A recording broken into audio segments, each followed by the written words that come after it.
In 1914, the Austro-Hungarian Empire led Europe into war. As the horror mounted, Freud saw it as terrible evidence of the truth of his findings. The saddest thing, he wrote, is that this is exactly the way we should have expected people to behave, from our knowledge of psychoanalysis. Governments had unleashed the primitive forces in human beings, and no one seemed to know how to stop them. What Eddie got from Freud was indeed this idea that there is a lot more going on in human decision-making, not only among individuals, but even more importantly among groups, than this idea that information drives behavior. And so Eddie began to formulate this idea that you had to look at things that would play to people's irrational emotions. And you see, that moved Eddie immediately into a different category from other people in his field and most government officials and managers of the day who thought if you just hit people with all this factual information, they would look at that and say, oh, of course. And Eddie knew that was not the way the world worked. He told Bernays that if he could find a way to connect cigarettes with the idea of challenging male power, then women would smoke, because then they would have their own penises. Every year, New York held an Easter Day parade to which thousands came, and Bernays decided to stage an event there. He persuaded a group of rich debutantes to hide cigarettes under their clothes. Then they should join the parade, and at a given signal from him, they were to light up the cigarettes dramatically. Bernays then informed the press that he had heard that a group of suffragettes were preparing to protest by lighting up what they called torches of freedom. He knew this would be an outcry, and he knew that all of the photographers would be there to capture this moment. And so he was ready with a phrase, which was torches of freedom. And so here you have a symbol, women, young women, debutantes, smoking a cigarette in public with a phrase that means anybody who believes in this kind of equality pretty much has to support them in the ensuing debate about this, because torches of freedom.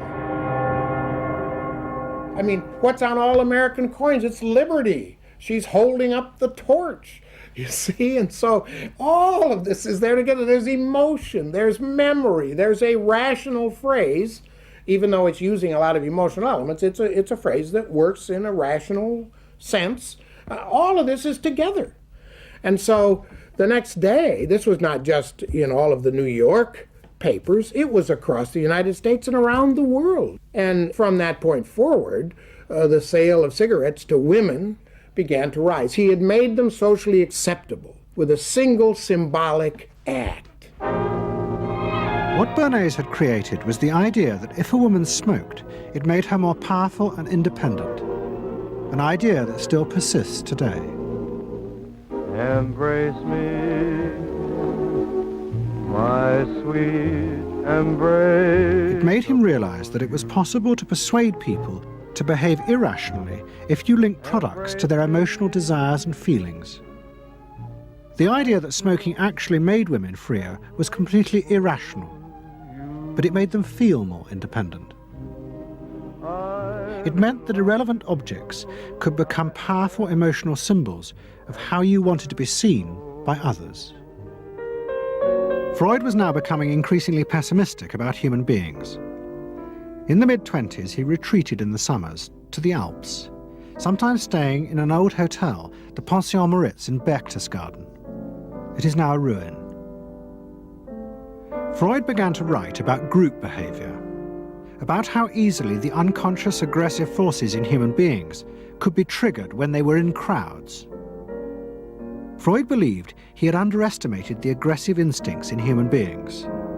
They were far more dangerous than he had originally thought. The publication of Freud's works in America had an extraordinary effect on journalists and intellectuals in the 1920s.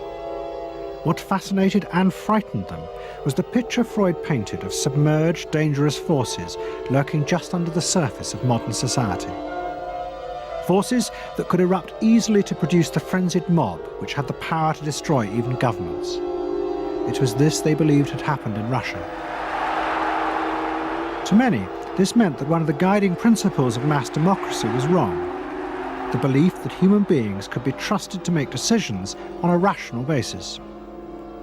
The leading political writer, Walter Lippmann, argued that if human beings were in reality driven by unconscious, irrational forces, then it was necessary to rethink democracy. What was needed was a new elite who could manage what he called the bewildered herd.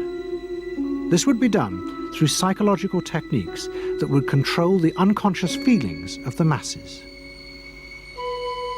So here you have Walter Lippmann, probably the most influential political thinker in the United States, who is essentially saying that the basic mechanism of the mass mind is unreason, is irrationality, is animality. He believes that the mob in the street, which is how he sees ordinary people, are people who are driven not by their minds but by their spinal cords. The notion of kind of animal drives, unconscious instinctual drives lurking beneath the surface of civilization.